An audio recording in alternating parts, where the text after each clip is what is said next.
Oke, pertama-tama aku awali dengan sebuah salam yang menyatukan kita dalam ikatan persaudaraan, salam yang dianugerahkan Tuhan kepada kita, dan salam yang biasa dilantunkan oleh para penghuni surga. Assalamualaikum warahmatullahi wabarakatuh. Salam sejahtera untuk kita semua. Semoga kita selalu dalam keadaan sehat walafiat ya teman-teman semuanya. Nah, perkenalkan nama saya Muhammad Firly Zikri. Pada video kali ini, saya akan menjelaskan mengenai asuhan keperawatan gawat darurat yang sebelumnya telah disampaikan oleh Nes Andi Sudrajat pada perkuliahan dokumentasi keperawatan. Oke, mungkin kita langsung mulai aja teman-teman. Yang pertama itu, apa sih asuhan keperawatan itu? Nah, asuhan keperawatan ini merupakan suatu rangkaian interaksi antara perawat, pasien, dan lingkungan yang dimana tujuannya untuk pemenuhan kebutuhan pasien tersebut. Nah, sebelumnya mungkin teman-teman udah belajar nih di semester sebelumnya bahwasanya kebutuhan dasar manusia itu menurut Abraham Maslow ada 5 kebutuhan dasar. Nah, kita itu di ASKAP ini atau asuhan keperawatan ini harus memenuhi itu kebutuhan dasar manusia tersebut. Nah, selanjutnya kita lanjut kepada keperawatan gawat darurat yang dimana dari segi definisinya keperawatan gawat darurat ini merupakan suatu praktek keperawatan yang dilakukan secara cepat dan tepat untuk menyelamatkan nyawa serta untuk mencegah kecacatan. Jadi di kegawatan darurat ini kita itu dalam praktek keperawatannya harus dilaksanakan secara cepat dan tepat, namanya juga gawat darurat ya teman-teman. Jadi harus otomatis dilakukan secara cepat dan tepat. Tadi tujuannya untuk menyelamatkan nyawa pasien tersebut dan juga mencegah kecacatan lebih lanjut. Nah, di asuhan keperawatan gawat darurat juga itu butuh yang namanya dokumentasi teman-teman, seperti yang aku udah jelasin di video sebelumnya bahwasanya kenapa sih dokumentasi juga sangat penting di dalam asuhan keperawatan gawat darurat. Itu alasannya pertama ada di dalam bidang hukum karena sebagai barang bukti apabila nantinya terjadi masalah, problem atau ada kesalahan yang berhubungan dengan pasien tersebut, perawat atau tenaga kesehatan lainnya. Sehingga dengan adanya dokumentasi ASKEP gawat darurat ini bisa dijadikan sebagai bahan bukti nanti ketika berhadapan dengan hukum. Kemudian alasan yang kedua itu ada di bidang pendidikan teman-teman. Jadi dokumentasi ASKEP gawat darurat ini itu bisa dijadikan sebagai bahan pembelajaran, referensi belajar, referensi materi untuk teman-teman yang kayak kita nih sebagai peserta didik yang lagi menempuh studi keperawatan. Nah, kita bisa nih dari contoh dokumentasi ASKEP ini kita jadikan sebagai bahan pembelajaran untuk kita belajar mengenai ASKEP atau asuhan keperawatan. Nah, selanjutnya alasan yang ketiga itu ada di bidang penelitian.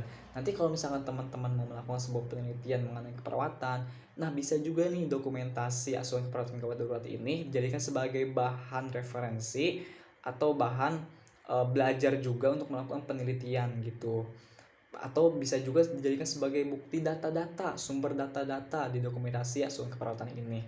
Kemudian selanjutnya itu ada di bidang komunikasi ya teman-teman semuanya. Jadi ketika kita nantinya sebagai perawat, nah kita itu nggak perlu ngejelasin lagi nih kepada perawat lainnya mengenai kondisi pasien tersebut. Jadi udah ada nih informasi-informasinya, perkembangan pasien tersebut kayak gimana aja, diagnosa perawatannya kayak gimana aja, terus tindakan yang udah kita lakuin kayak gimana aja, itu udah ada semuanya di dokumentasi keperawatan yang udah kita catat. Nah, jadi kita tinggal ngasih aja ke perawat atau ke tenaga kesehatan lainnya. Jadi kita nggak perlu ngejelasin ribet-ribet lagi ke tenaga kesehatan ataupun perawat lainnya gitu. Nah, alasan selanjutnya itu di bidang akreditasi. Nah, jadi teman-teman semuanya, dokumentasi ASKEP ini sangat berguna banget untuk instansi tersebut, baik itu instansi rumah sakit ataupun puskesmas dalam akreditasi. Jadi apabila dokumentasi asuhan keperawatannya baik, layak gitu kan, pelayanannya baik, dokumentasinya benar, sesuai, nah otomatis itu bakal meningkatkan akreditasi instansi tersebut, baik itu rumah sakit ataupun puskesmas gitu. Nah, selanjutnya itu sebagai reimbursement dalam artian pengganti biaya. Jadi ketika teman-teman ada pasien yang menggunakan BPJS gitu kan, kemudian pakai uang pasien tersebut, nah nanti segala biaya yang dilakukan oleh pasien, baik itu biaya untuk obat, biaya untuk perawatan, penginapan, tindakan, itu nantinya bakal diganti oleh BPJS, oleh pemerintah gitu apabila menggunakan BPJS. Nah, buktinya ini dengan adanya dokumentasi asuhan keperawatan ini karena sudah dicatat semuanya di dokumentasi asuhan keperawatan. Kayak gitu, teman-teman. Nah, selanjutnya teman-teman, di dalam asuhan keperawatan gawat darurat ini diberikan dalam bentuk 5 proses keperawatan.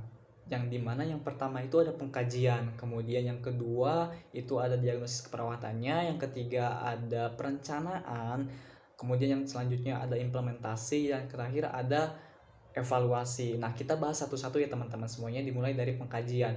Nah, pengkajian ini juga itu dibagi lagi teman-teman. Ada yang pengkajian primer dan ada juga yang pengkajian sekunder. Yang dimana kita ingat-ingat lagi yang disampaikan oleh Mas Andi sebelumnya, di pengkajian primer itu ada yang namanya A, B, C, D, E. Yang dimana A-nya itu airway dengan kontrol cervical, kemudian B-nya itu ada breathing dan ventilasi, yang C-nya itu ada circulation dengan kontrol pendarahan, D-nya itu ada disabilitas atau disability, dan yang E-nya itu ada exposure. Itu untuk pengkajian bagian primer. Selanjutnya untuk pengkajian sekunder itu udah terdiri dari keluhan pasiennya kayak gimana aja, kemudian riwayat kesehatan pasiennya kayak gimana aja, apakah pasien tersebut pernah mengalami sakit sebelumnya yang berhubungan dengan sakit sekarang gitu kan, kemudian riwayat kesehatan keluarganya apakah ada yang berpengaruh terhadap pasien, kemudian ada juga alergi, apakah pasien tersebut punya alergi sesuatu gitu kan, alergi terhadap obat ataupun makanan. Kemudian selanjutnya ada medication,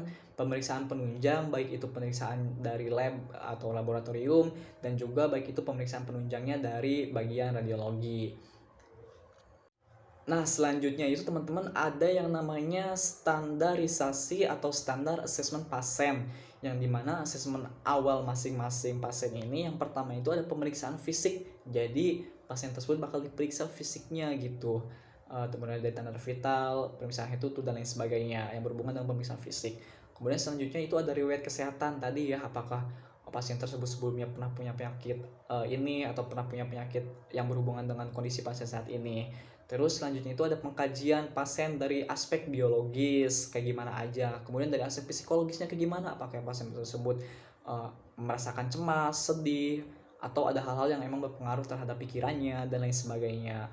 Kemudian selanjutnya ekonomi, dari aspek ekonominya, apakah pasien tersebut dengan ekonomi yang mungkin lagi baik-baik aja atau kurang baik aja sehingga menyebabkan kondisi tertentu pada kondisi pasien saat ini gitu. Kemudian kulturalnya kayak gimana aja, itu kebiasaan pasiennya. Kalau misalkan ada pasien diare, kira-kira kebiasaannya kayak gimana aja, apakah baik atau buruk. Kalau misalkan buruk, apakah dia ketika makan cuci tangan atau enggak gitu sehingga menyebabkan diare. Itu kan kulturalnya buruk ya gitu teman-teman. Jadi kebiasaannya juga harus kita kaji gitu. Kemudian yang terakhir itu ada aspek spiritual pasiennya. Ini aspek yang berhubungan pasien dengan Tuhan gitu teman-teman. Oke teman-teman, selanjutnya ini aku bakal ngebahas mengenai proses asuhan keperawatan. Nah, proses asuhan keperawatan ini terbagi lagi teman-teman, ada yang menurut PPNI dan ada juga yang menurut SNARS atau Standar Nasional Akreditasi Rumah Sakit. Nah, kita bahas mengenai atau menurut PPNI terlebih dahulu ya. Yang dimana menurut PPNI ini itu ada 5 proses asuhan keperawatan. Yang pertama itu ada analisis data, yang dimana itu dia membandingkan data dengan nilai normal.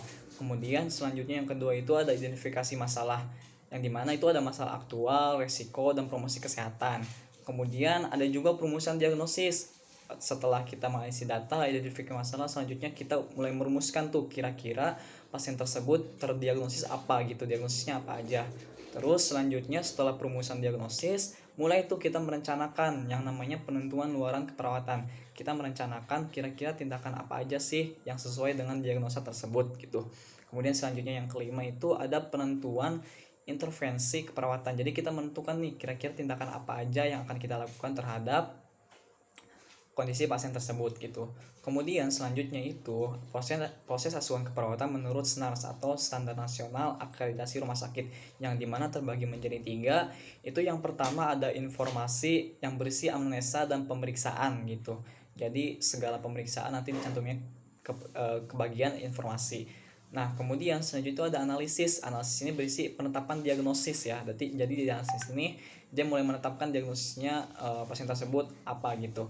Kemudian yang ketiga, yang terakhir itu ada rencana, yang dimana rencana ini merupakan sasaran terukur dan terencana kepada pasien tersebut gitu teman-teman. Oke teman-teman, setelah tadi yang pertama pengkajian, kita masuk ke bagian step berikutnya, yaitu diagnosis keperawatan atau diagnosis keperawatan. Nah, jadi setelah kita nyari itu data-data, setelah kita mengkaji gitu kan, memperoleh sumber informasi dari data subjektifnya maupun data objektifnya, mulai nih kita mendiagnosis keperawatannya itu apa aja. Nah, teman-teman dalam mendiagnosa keperawatannya itu tentunya ada sistematika penulisan diagnosa keperawatan. Nah, itu terbagi menjadi 3 teman-teman, yang dimana yang pertama itu ada penulisan diagnosis aktual, yang dimana masalah yang berhubungan dengan penyebab dan ditandai dengan dan dibuktikan dengan tanda dan gejala. Jadi ada masalah nih, masalah tersebut itu berhubungan dengan penyebabnya apa aja gitu kan. Terus dibuktikannya itu dengan tanda dan gejala yang telah terjadi gitu. Itu di penulisan diagnosis aktual. Kemudian yang kedua ada penulisan diagnosis resiko. Itu dia masalah yang dibuktikan melalui faktor resiko. Jadi ada masalah nih di pasien tersebut. Nah, masalah tersebut itu dibuktikannya melalui faktor risiko gitu. Apa aja, baik itu faktor risiko yang bersifat internal ataupun faktor risiko yang bersifat eksternal. Kemudian di yang ketiga ini penulisan diagnosis promosi. Ini jarang banget digunakan di rumah sakit teman-teman ya. Terus penulisan diagnosis promosi ini merupakan masalah yang dibuktikan dengan tanda dan gejala. Jadi adanya masalah terus dibuktikannya masalah tersebut itu dengan adanya tanda dan gejala gitu teman-teman.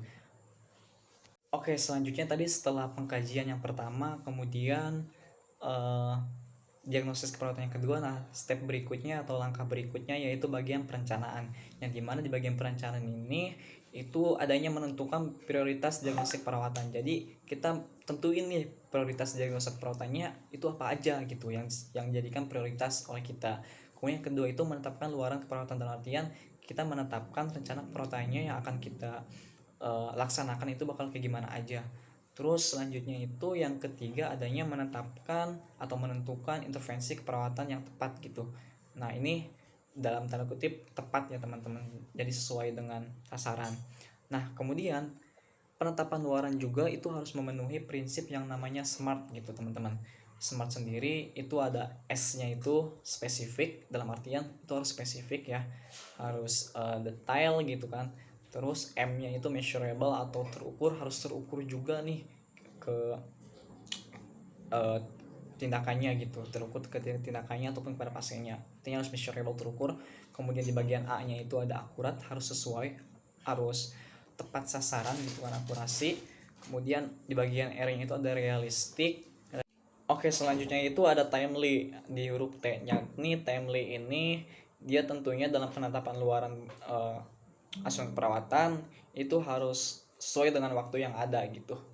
Nah, selanjutnya dalam perencanaan ini pun harus menuliskan atau mencatat tindakan secara sistematis, jadi berurutan mulai dari observasi, kemudian terapeutik, edukasi, kolaborasi, atau biasa juga disebut sebagai outtake. Ini observasi, ini mungkin teman-teman tadi observasi ya, mengenai informasi pasien ataupun mengenai informasi dari keluarga pasien. Kemudian terapeutik, selanjutnya ada edukasi. Selain memberikan tindakan perawatan, tentunya edukasi ini kita berikan kepada pasien agar nantinya pasien dapat bertindak secara mandiri gitu.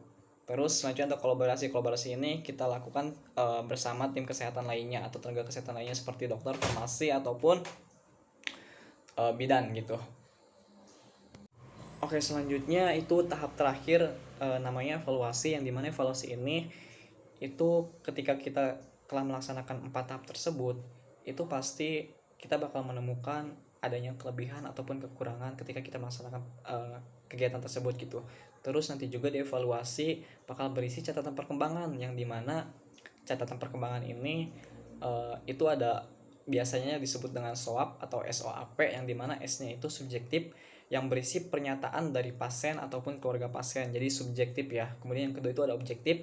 Objektif ini itu data yang dapat diamati berdasarkan hasil pemeriksaan gitu. Kemudian yang selanjutnya itu ada A, analisis, yang dimana analisis ini berisi interpretasi atau kesimpulan dari data subjektif maupun data objektif gitu. Terus yang selanjutnya itu ada plan atau target. Kira-kira target dan rencana atas masalah yang telah diidentifikasi untuk selanjutnya itu bakal kayak gimana aja. Itu ada di tahap bagian evaluasi SWOT ini.